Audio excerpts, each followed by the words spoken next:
flexiones en torno a algo tan vital como la comunicación en la educación. Las palabras son mágicas, transforman la vida, crean la realidad, pero solo cuando cristalizan, cuando las expresamos, cobran esa capacidad de influir en la persona que nos escucha. Son como las mariposas cuando cobran vida.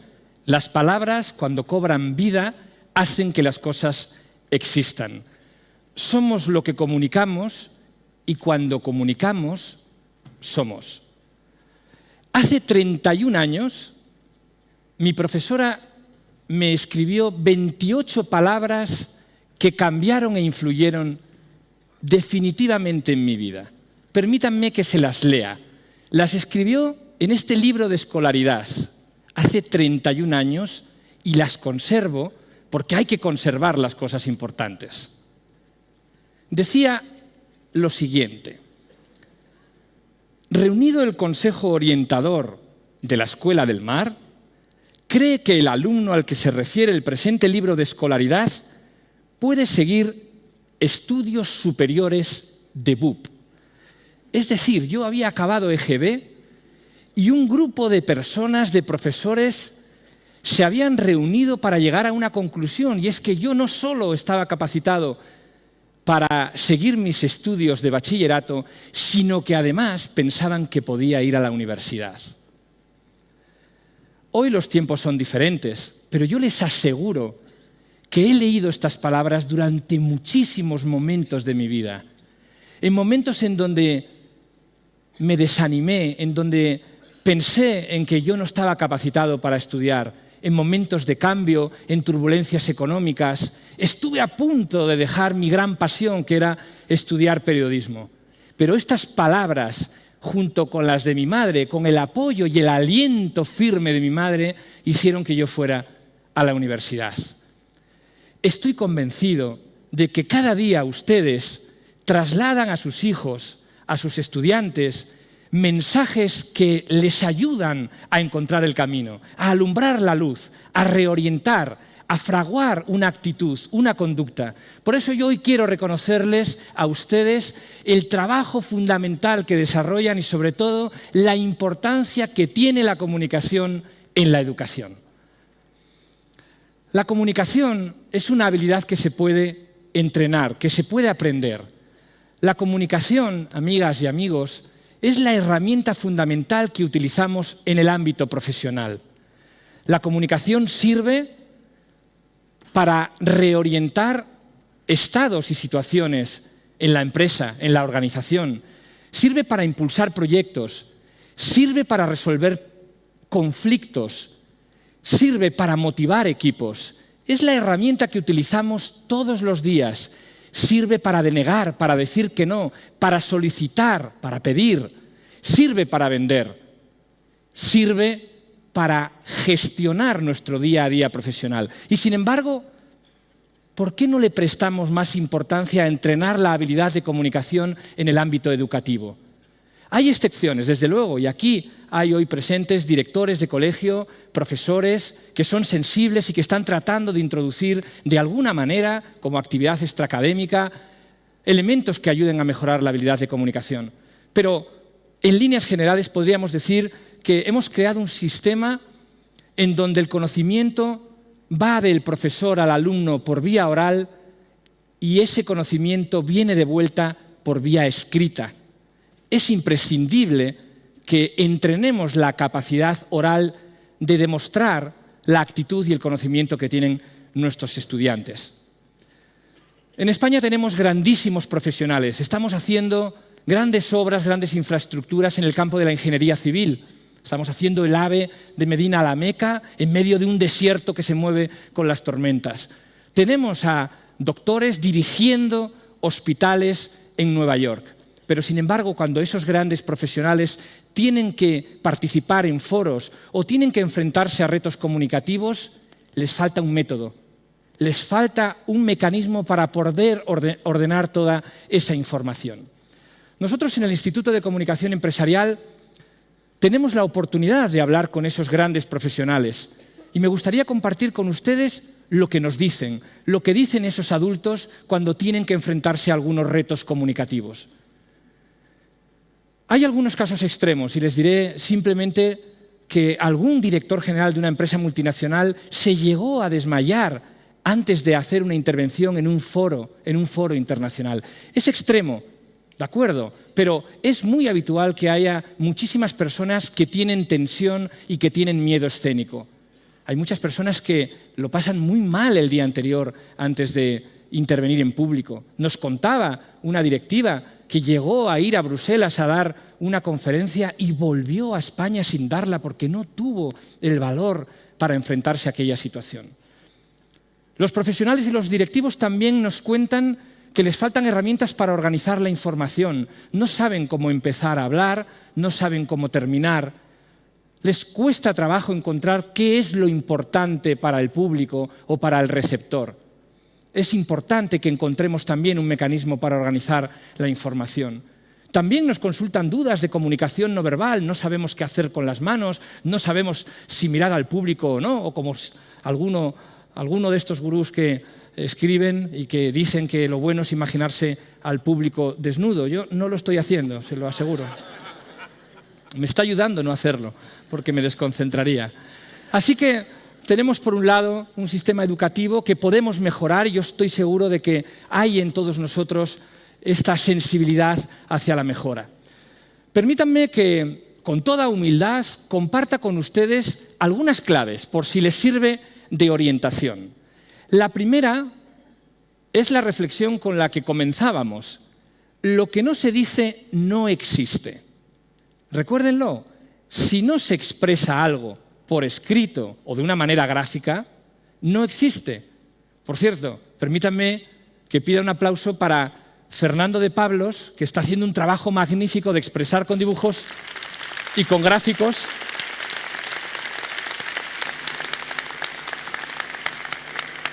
todo lo que estamos haciendo hoy. Le he preguntado antes, ¿cómo denominas tu trabajo? Y por favor, dímelo en español. Dice, facilitador visual. Extraordinario, extraordinario trabajo. Así que todo lo que no digamos o lo que no dibujemos no existe. La segunda reflexión que me gustaría compartir es que la realidad de un receptor es la percepción de la realidad. Y déjenme que comparta también con ustedes una historia que escuché en el programa de televisión El Hormiguero, en donde a veces ya saben que divulgan testimonios de niños. Un padre le dice a Eva, de 6 años, ¿tienes ganas de ir al colegio? Y Eva le dice muy seria, no. Así que el padre insiste y le pregunta, ¿y por qué no tienes ganas de ir al colegio? Y la niña, Eva, le dice, porque nos ponen muchísimos trabajos y además ni pagan ni nada. Es decir, que en el mundo de Eva hay esa concepción de la realidad. Y esto, si lo llevamos al mundo de los adultos, ocurre exactamente igual. Cuando nosotros le decimos a alguien, mándame en cuanto puedas un presupuesto o este informe, ese en cuanto puedas es diferente para el emisor que para el receptor y por eso se crean confusiones. En comunicación se generan distorsiones en la comprensión del mensaje, generalizaciones y también omisiones. El tercer elemento que me gustaría plantearles es la necesidad de planificar. Es importante que el estudiante comprenda que la comunicación necesita un esfuerzo. Debemos de olvidarnos de ese parámetro que parece que está muy instaurado en España y que consiste en que la improvisación es el mejor camino. Al contrario, como para cualquier acción relevante, es imprescindible que planifiquemos. Además, me gustaría hacer una mención que tiene que ver con la necesidad de escribir lo que vamos a decir en alto. Independientemente de que hayamos elegido ciencias o matemáticas, es imprescindible que recobremos el hábito de escribir, porque si no, luego lo que ocurre es que es muy difícil recorrer el territorio que hay de una idea a la palabra. Es imprescindible retomar el hábito de la escritura. Como consejo o recomendación particular, yo les animaría a que animen a sus alumnos a hablar en alto, a hacer esa intervención en alto. Es fundamental también que lean, que lean en alto sus textos o textos de literatura, pero es importante ejercitar la capacidad de la lectura. Y luego permítanme también que haga una pequeña reflexión sobre las muletillas del lenguaje.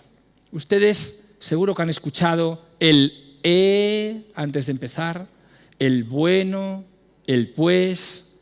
Seguramente habrán escuchado a jóvenes que dicen: ahora voy a hablar yo, ¿vale? Pues vale, pues vale, pues vale. Permítanme que diga que esos son las muletillas piojos del lenguaje. Piojos que se pegan al lenguaje y hay que exterminar desde la infancia. Y un último apunte. Creo que se ha cometido una gran injusticia histórica cuando hemos contado la historia de Cristóbal Colón.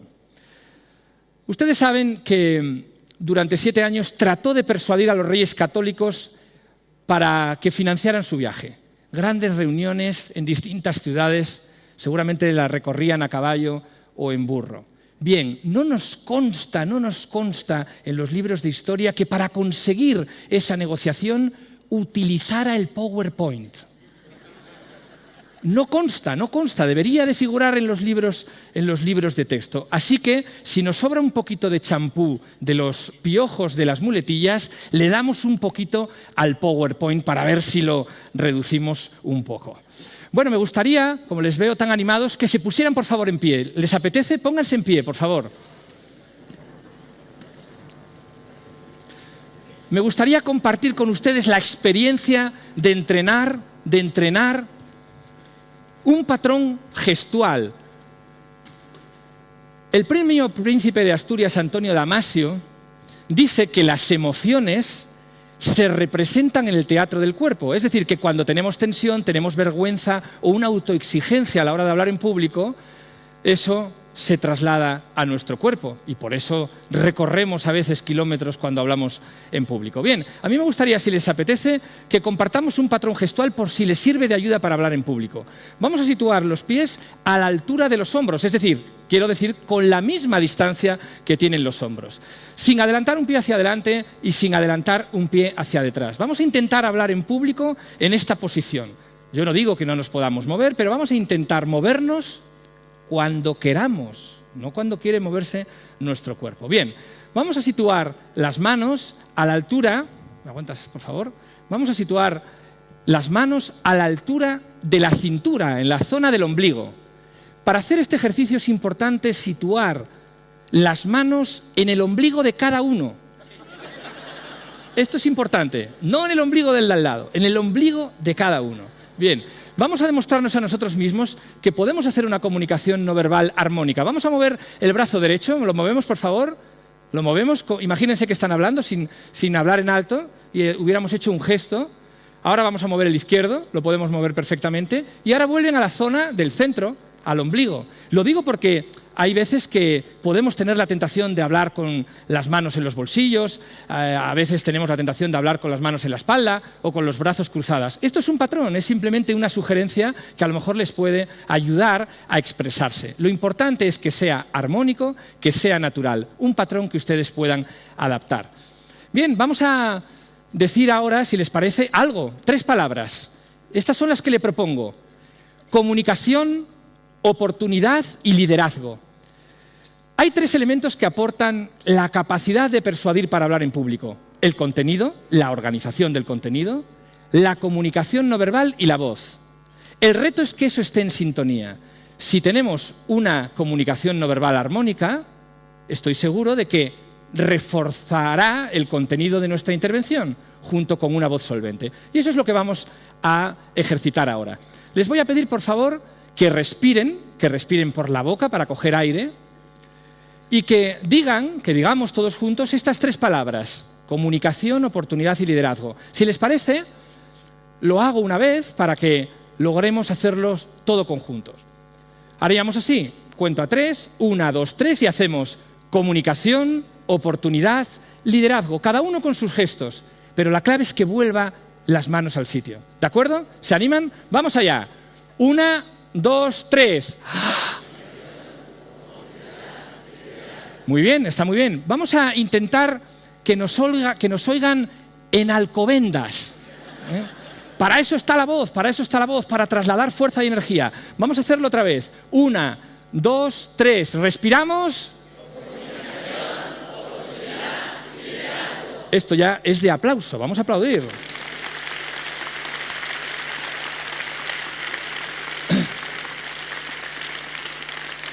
Lo ideal sería que en una charla pudiéramos decir comunicación, oportunidad, liderazgo y marcharnos, pero no, hay que decir algo más. Bien, vamos a decir algo más, vamos a decir éxito profesional. Éxito profesional. Y yo les animo ahora a que trabajemos otro elemento importante de la comunicación, las pausas. Así que cuando lleguemos al liderazgo, vamos a contar a 2. Y para facilitar el contar a 2, yo voy a hacer así. 2 palmadas, para que escuchemos el silencio. Es muy importante que asimilemos el silencio a la comunicación y que lo manejemos para generar una comunicación eficaz. A la de 3, recuerden, respiramos, comunicación, oportunidad, liderazgo, 2 palmadas, éxito profesional. Esto sí que empieza a ser un circo ahora. Vamos allá. 1, 2, 3. ¿Silencio? Señoras y señores, muchísimas gracias. Pueden sentarse, gracias. Decía Pedro Salinas, quiero sacar de ti tu mejor tú. Quiero sacar de ti tu mejor tú. Estoy convencido de que ustedes tienen esa vocación, esa sensibilidad de sacar lo mejor de cada uno de sus hijos y de cada uno de sus estudiantes. Ojalá la comunicación sea el vehículo para que podamos ver en esos estudiantes lo mejor de cada uno de ellos, lo extraordinarios que son, lo excepcionales que son y lo únicos que son. Muchísimas gracias.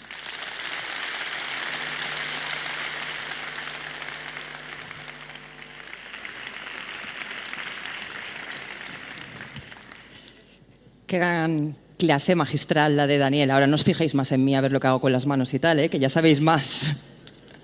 Bueno, vamos a seguir. Una de las premisas que para algunos parece más